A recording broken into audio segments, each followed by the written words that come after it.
Hello, പുതിയൊരു വീഡിയോയിലേക്ക് എല്ലാവർക്കും സ്വാഗതം. നമ്മൾ അമ്മമാർ എപ്പോഴും കുഞ്ഞുങ്ങൾക്ക് ഏറ്റവും ഹെൽത്തി ആയിട്ടുള്ള ഫുഡ് കൊടുക്കാനാണ് നോക്കാറ്. ഞാനിവിടെ ഒരു ഉരുളക്കിഴങ്ങും എടുത്തിട്ടുണ്ട്, ഒരു ക്യാരറ്റും എടുത്തിട്ടുണ്ട്. അത് ഉപ്പും മഞ്ഞൾപ്പൊടിയും മിക്സ് ചെയ്തിട്ടുള്ള വെള്ളത്തിൽ ഞാൻ കുറച്ചു നേരം ഇട്ട് വെച്ചിട്ടുണ്ടായിരുന്നു. പിന്നെ അതിനുശേഷം ഈ ഒരു സൈസിലാണ് ഞാനിവിടെ ഇത് അരിഞ്ഞെടുത്തിരിക്കുന്നത്. അതിനുശേഷം നമ്മളൊരു കുക്കർ എടുത്തിട്ടുണ്ട്. അതിലേക്ക് ഈ അരിഞ്ഞു വെച്ചിരുന്ന പീസെല്ലാം ഞാൻ ഇട്ട് കൊടുക്കുന്നുണ്ട്. അപ്പോൾ നമ്മൾ കുറച്ച് വെള്ളം കൂടി ചേർത്ത് കൊടുക്കുന്നുണ്ട്. ഇത് വേവാൻ വേണ്ടി ആവശ്യത്തിനുള്ള വെള്ളം മാത്രം ചേർത്താൽ മതിയാകും. പിന്നെ നമുക്ക് ഒരു പിഞ്ച് ഉപ്പും കൂടെ ചേർത്ത് കൊടുക്കാം. കുഞ്ഞു വാവന്മാരായതുകൊണ്ട് അവർക്ക് ഒരുപാട് ഉപ്പൊന്നും ആവശ്യമില്ല. അല്പം മഞ്ഞൾപ്പൊടിയും കൂടെ ഞാൻ ഇതിനോടൊപ്പം ചേർത്ത് കൊടുക്കുന്നുണ്ട്.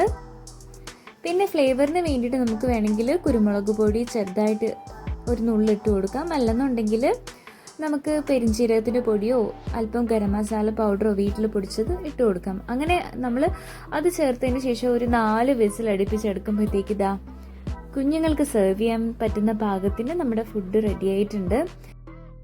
ഇതൊരു ബൗളിലേക്ക് നമുക്ക് ഒഴിച്ചു കൊടുക്കാം. തണുത്തതിന് ശേഷം ഇത് ഉടച്ചോ അല്ലെങ്കിൽ ഫിംഗർ ഫുഡായിട്ടോ ഒക്കെ കുട്ടികൾക്ക് സെർവ് ചെയ്യാൻ പറ്റുന്നതാണ്.